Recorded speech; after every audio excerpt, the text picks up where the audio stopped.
He was called the father of our country for a good reason. He was. He established the principle of civilian supremacy over the military. Washington set many precedents for our country. Two-term limit for the president, limited power for the federal government. He was a very good man.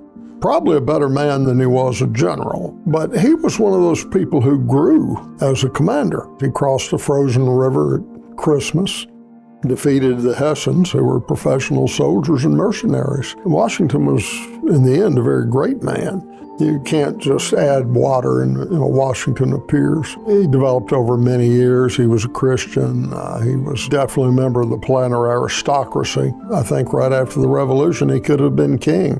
One thing one finds that runs through the behavior of various different Virginians is when they are elevated to high political office, they make speeches in which they say, "I realize I'm not qualified for this job.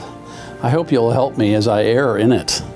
This is what George Washington said in his first inaugural address. This is what Edmund Pendleton said when he was accepting the position of president of the Virginia Ratification Convention. The people had the idea that taking a high office was a burden.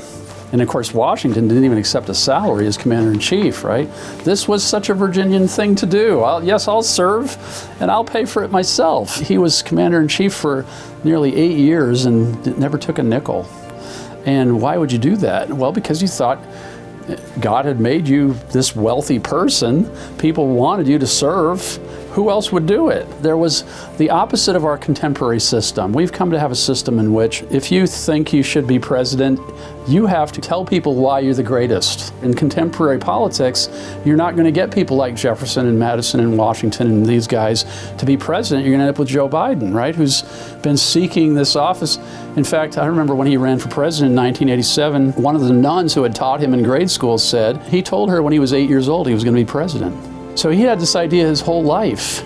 And this is such an un-Virginian thing to do. So Washington was a logical choice, but he never said, I'm a logical choice. Meanwhile, John Hancock is showing up to congressional meetings wearing a military uniform.